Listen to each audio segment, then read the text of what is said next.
नमस्कार मित्रों। तो आइए, आज हमारी आपकी फिर से चर्चा हो गई, फिर से मुलाकात हो गई। तो आइए, आज बात करूंगा मैं तुला लग्न में बुध की। बुध तुला लग्न में कैसे फल, कैसे परिणाम देता है, उस पे हम लोग चर्चा करेंगे। तो तुला लग्न में बुध ये आपके लग्न का मित्र है, ज्यादातर अच्छे फल देता है। लेकिन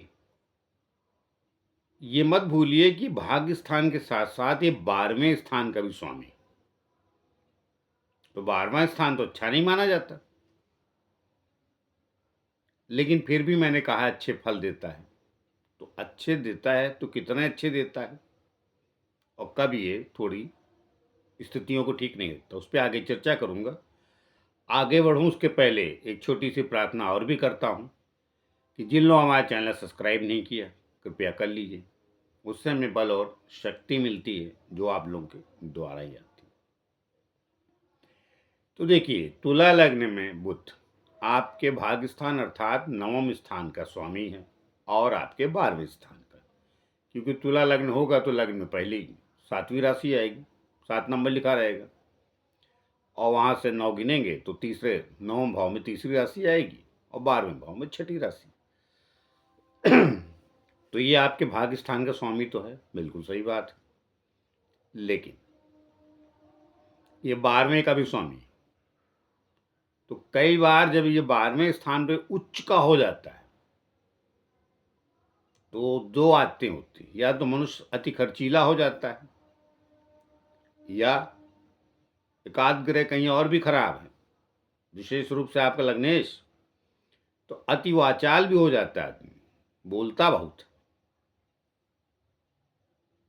क्योंकि वाणी का भी स्वामी है।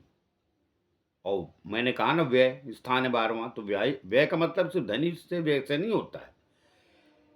कौन सा ग्रह किस चीज का कारक है? तो बुध किसका कारक? बुध मुख्यतः आपके विवेक, आपकी बुद्धिमत्ता का, आपकी वाणी का, इन सब का है ना। और तब ज्यादा खराब होगा ये जब किसी खराब ग्रह की दृष्टि पड़ जाए।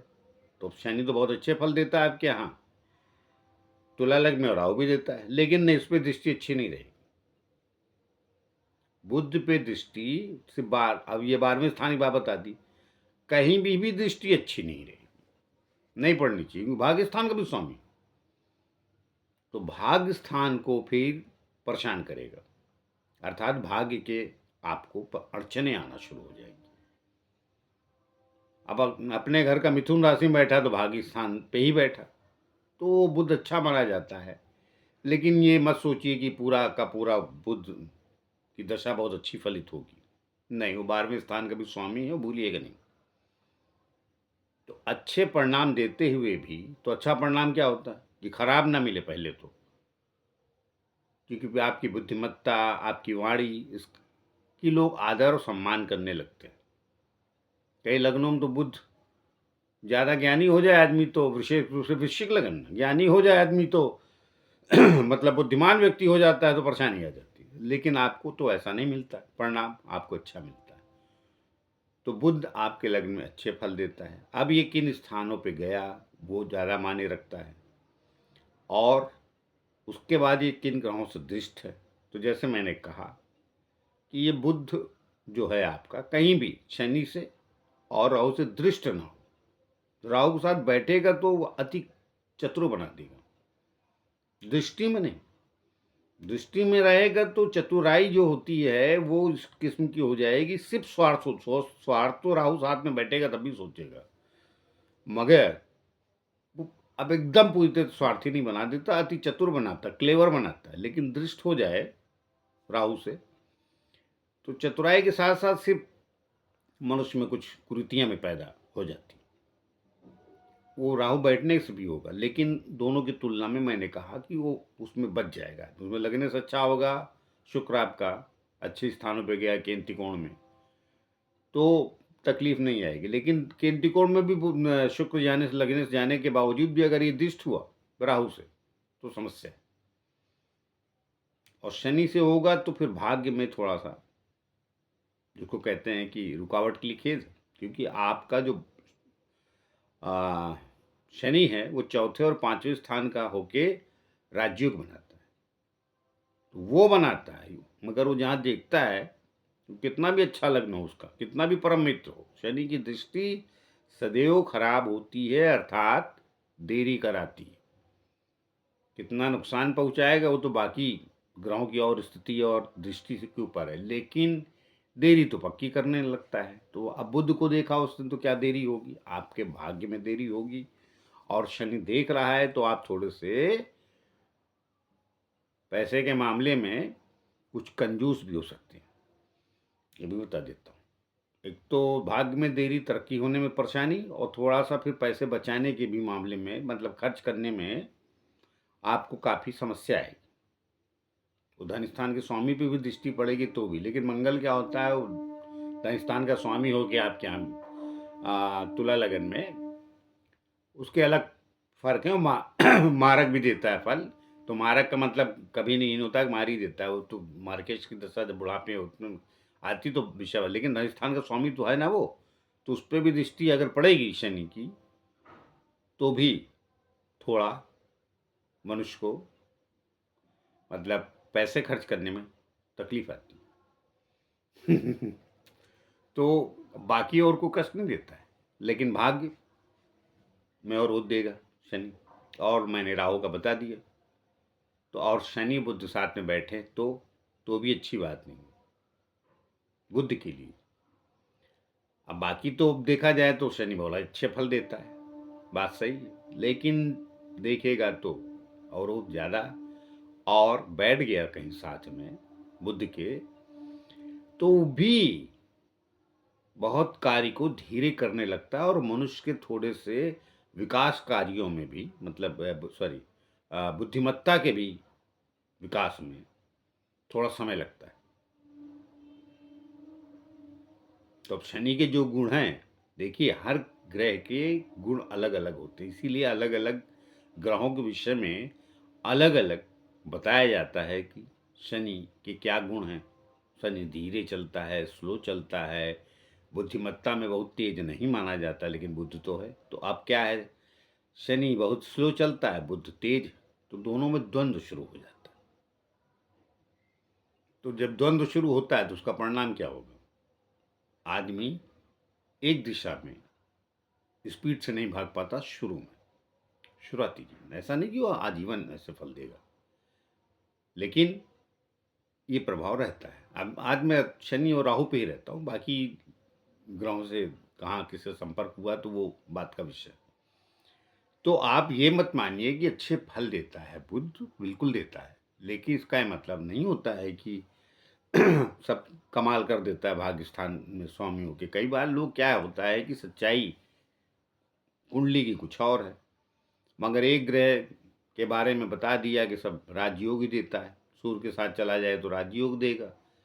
यहाँ बुद्धादित्य योग बता देते हैं, तो उस पर आज नहीं छेड़ूंगा। बुद्धादित्य योग की बड़ी कमाल की चर्चा है। कुछ योग तो देश में ऐसे फेमस हो गए हैं, बुद्धादित्य योग, मांगलिक दोष, साढ़े साती, शनि की ढैया, मतलब चार पांच तो ऐसे फेमस हैं कि वो जैसे ये हैं तो बस जिंदगी या तो एकदम बुद्धाती जो हो गए तो आदमी ऐसा स्वर्ग है, और बाकी जो बताया मांगलिक तो एकदम नरक। नहीं नहीं नहीं, ऐसा नहीं होता है। मैंने कई बार सबके लग्नों को बताया है, और अब फिर से दोहरा देता हूँ आपको भी। कुंडली का पूरा कॉम्बिनेशन देखना चाहिए, इसीलिए मैं एक ग्रह के बारे में बता रहा हूँ क्या क्या कमी और क्या क्या अच्छा। ये तो अच्छा ही बता दी, बुद्धिमत्ता देता है, बुद्धि का आपका सपोर्ट करता है, आपको योग्य बनाता है, लेकिन कब ये कहाँ चतुर और कहाँ धीरे और कहाँ परेशानी क्रिएट करेगा, वो भी तो समझा रहा हूँ। तो उनके प्रभाव में जब आता है राहु और शनि के बता दिए, तो फिर क्या क्या देता है। तो बेहतर है कि ना आए, ये अकेले स्वतंत्र है, बाकी तो ज़्यादा अच्छा है। लेकिन अगर आ भी गया है तो कोई इतना खोट नहीं हो गया है कि सब खराबा हो जाएगा। जितना मैंने बोला उतना ही होगा। मैंने कहा नहीं अच्छे फल देता है, तो एक आयु के बाद तो अच्छे परिणाम देगा ही ना, फिर ये का काम है। लेकिन मैंने कहा ना वो 12वें का भी स्वामी है, जब भी कोई ग्रह दो स्थान का स्वामी होता है तो दोनों स्थान का फल मिलता अवश्य है। अब किसका ज़्यादा मिलेगा किसका कम, वो ग्रह की यथास्थिति देख के समझी और जानी जाती है। किसके साथ गया, किसकी दृष्टि में गया, तो फिर अब क्या है कि कमी लाएगा तो दोनों स्थान पे लाएगा ना फिर। तो शनि की दृष्टि में बोला तो कमी लाएगा, तो थोड़े भाग के धक्के खिलाए तो 12वां स्थान व्यय का है, वहाँ भी तो कमी ला देगा। तो वो स्थिति को बैलेंस स्थिति समझने की कोशिश करें। हर लग्न वालों के हर ग्रह के विषय में इसीलिए थोड़ा विस्तार से डिटेल से अपनी तरफ से कोशिश करता हूँ। अब एक वीडियो में तो होता नहीं। अभी बुध की और अनेक विशेषताएं।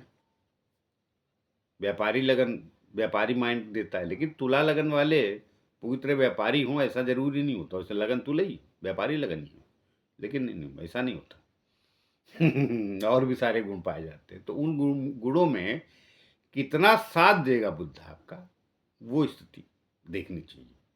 अब इसमें क्या होता है कि तुला लगन में थोड़ा कम पढ़ा लिखा भी है किसी परिस्थितिवश, तो बाकी जो लगन है उनमें भी कम पढ़े लिखे लोग हैं तो उनमें ये श्रेष्ठ हो जाएगा। मतलब कोई 10वीं पास तक स्टूडेंट है तो बाकी लगन वाले की अपेक्षा ये तुला लगन वाला श्रेष्ठ होगा। यही हुआ बुद्ध का फल अधिक,